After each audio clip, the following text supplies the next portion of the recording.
Acting President, I rise today to speak on the Summary Offences Amendment Decriminalisation of Public Drunkenness Bill 2020. And before I begin, I would like to also acknowledge the contribution made by Ms Watt. It was personal lived experience in the debate and is very important in this bill. And also like to acknowledge the contribution made by Mr Borman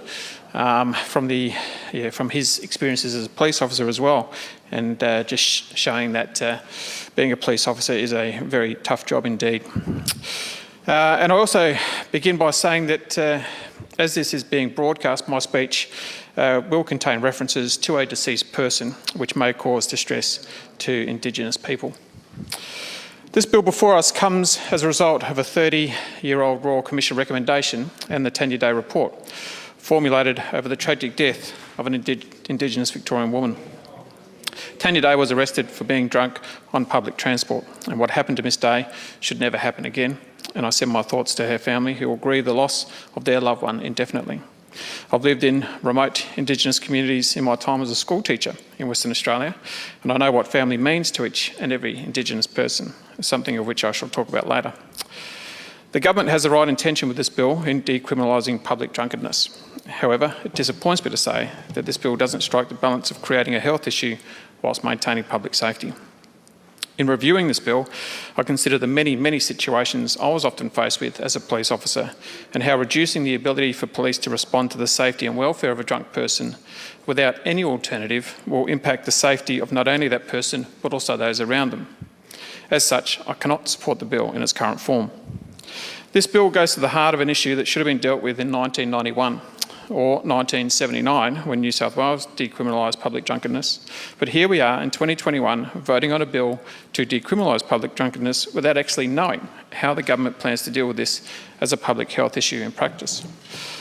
The 2006 Victorian inquiry into strategies to reduce the harmful effects of alcohol stated that, and I quote, "Public drunkenness in Victoria should be decriminalised, subject to sufficient safeguards being put in place," and that a necessary requirement of such a law would be, and quote, "adequate numbers of sobering up centres and associated services," unquote.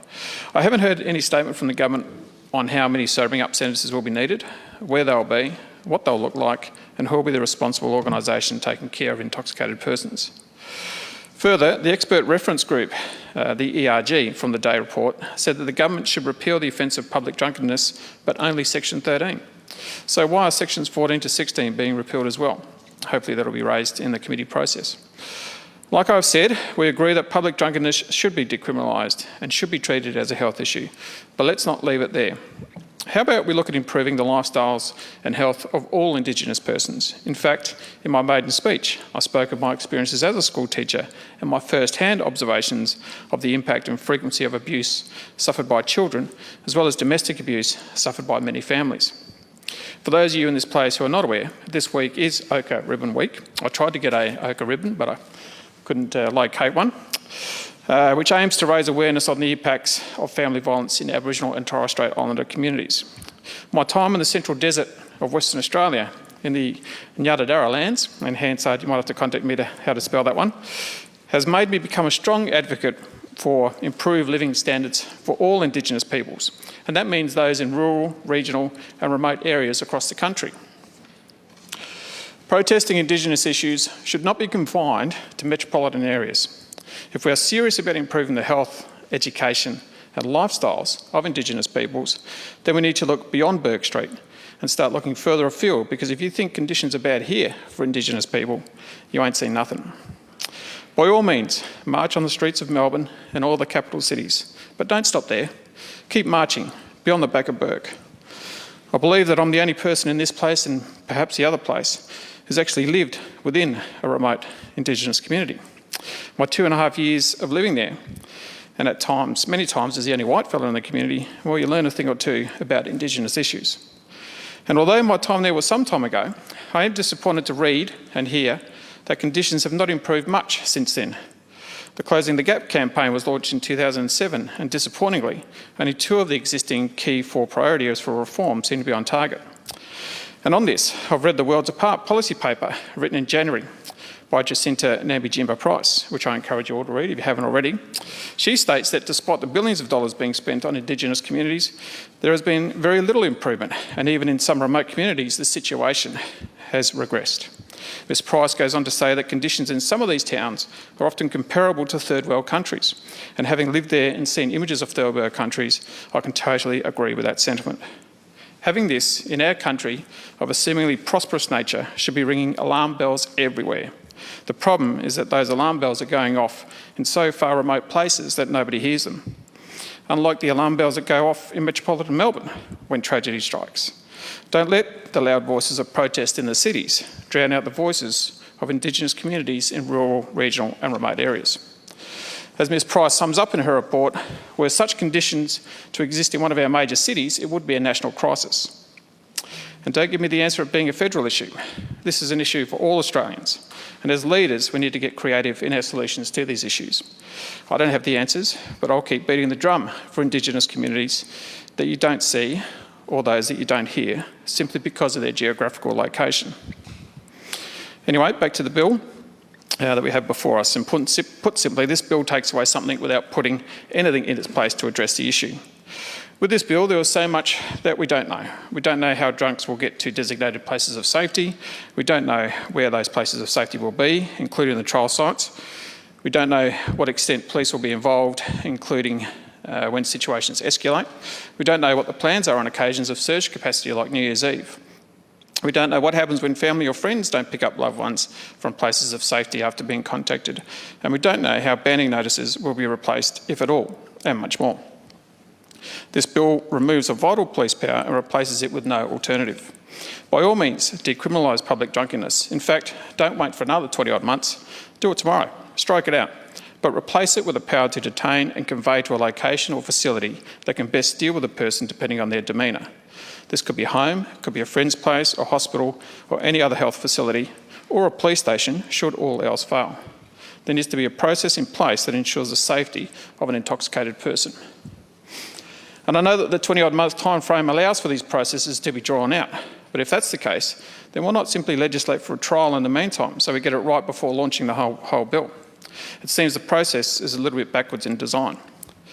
Looking through the Summary Offences Act, this bill takes away the opportunity for police to detain people for drunk and disorderly conduct, Section 15, and those who behave in a riotous or disorderly manner in a public place while drunk, Section 16. This is replaced with no other power to arrest or detain. Following the passage of this bill, the closest thing police will have in place of the two aforementioned offences is a move-on notice if someone is likely to breach the peace or is a risk to public safety. But this doesn't give them a power to arrest.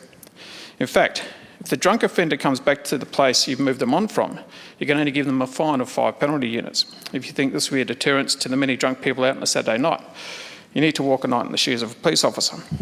This bill is unfortunately premised on the fact and assumes that every person who is drunk is willing to go home wherever they are asked to, hospital, home to bed, even a place of safety. This is simply not the case, regardless if the person assisting them wears a uniform or not.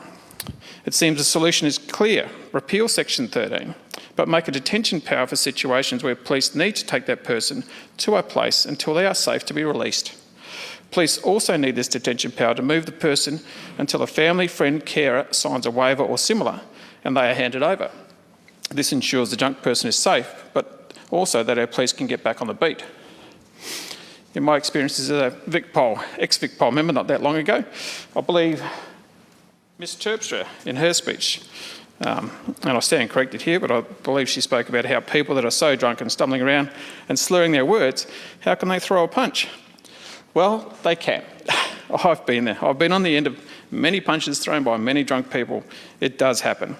So, and I'm happy to talk to Ms Terpstra perhaps later on and explain to her my experiences as a police officer dealing with intoxicated persons. Not all of them are loving and caring. But I do agree that drunkenness should be treated as a health complaint and not a criminal one. Being drunk should not constitute a fine or a conviction. It should be decriminalised. In fact, that is what most of the police currently do with drunk people. We seek to have them taken or conveyed anywhere but the police station. Conveying and having a drunk person in the cells is and always has been a last resort for police. Like I said, drunk people are not always compliant. In fact, the majority are non-compliant. and their state of drunkenness is often exacerbated by mental health and drug issues. This bill seems to allow for the actions to deal with compliant drunk persons, but what about the non-compliant ones? I'm not too sure how many of you in this place have had to deal with a drunk person in the early hours of the morning and convince them to do something that they don't want to do. For instance, leave a pub, but it's extremely difficult. Police are the first call to attend a drunk causing a disturbance, and I can guarantee this will still occur despite the triage system proposed in the bill, as there will be simply not enough alternative transport options or people willing and able to assist in managing a belligerent drunk person. I can also guarantee that police will be called out on many occasions to those places where drunks are conveyed to under this bill, as many drunk people don't simply go to sleep and comply with the rules and regulations where they're staying. In the end, the police will be called to assist, and it is their duty to protect the community, and this involves protecting the community from violent and aggressive drunks. On this, police, or any other person or organisation for that matter, will need to be extremely vigilant and mindful of putting an intoxicated person back into the home because of the possibility of the escalation of domestic violence. And also, what happens during major events, and especially New Year's Eve, when this bill should pass? I can tell you from my experience that in Geelong, as an example, on New Year's Eve, it's not unusual to have all the cells full of intoxicated persons. And we're talking 50, 60 odd coming through the books. What happens to all these people? Hospitals won't be able to take them. Other facilities won't. It then becomes a duty of care issue, and given the risk-averse nature of policing nowadays, I can see some situations where a drunk person left to their own devices may come to grief in a serious way. Also, what about the single-person stations and smaller rural police stations having drunk person complaints? It's hard enough to get an ambulance out to these areas for an emergency, let alone to take care of a drunk. Excuse me. In regards to sobering up centres, I know that in other states that have decriminalised public drunkenness, sobering up centres existed before legislation was put in place. It has become quite evident that in most states, sobering up centres have become a refuge for the homeless, which is a good thing at times. And the reasons I raise this here is that there is no outline threshold to displace someone from sobering up centres. But what we will find, as other states, including Western Australia, have, that beds are quickly taken up by those who have nowhere else to go. This becomes an issue when we need surge capacity. On one day over summer, the Surf Coast tragically experienced 3 or 4 near drownings, and all occupied all of our ambulance services and hospitals in that area. And it has been reported to me that our closest ambulance was being sent down from North Melbourne. I know as a former cop there are quiet times and there are busy times, but we need to prepare for the busy times appropriately for the safety of the community. In relation to surge capacity, news just came out this week that almost half the acute mental health patients in our state spend 8 hours or more waiting for a hospital bed. Consider that many regularly intoxicated people have underlying mental health issues. How will the government prepare to deal with a large number of people requiring hospital beds for intoxication and those with acute mental health issues who our hospitals can't deal with right now? Of concern with regard to transport, the expert reference group provided a table of the transport options under the health model in the Day report. None of these bodies, except police, deal with high-risk individuals or those who don't consent to being transported.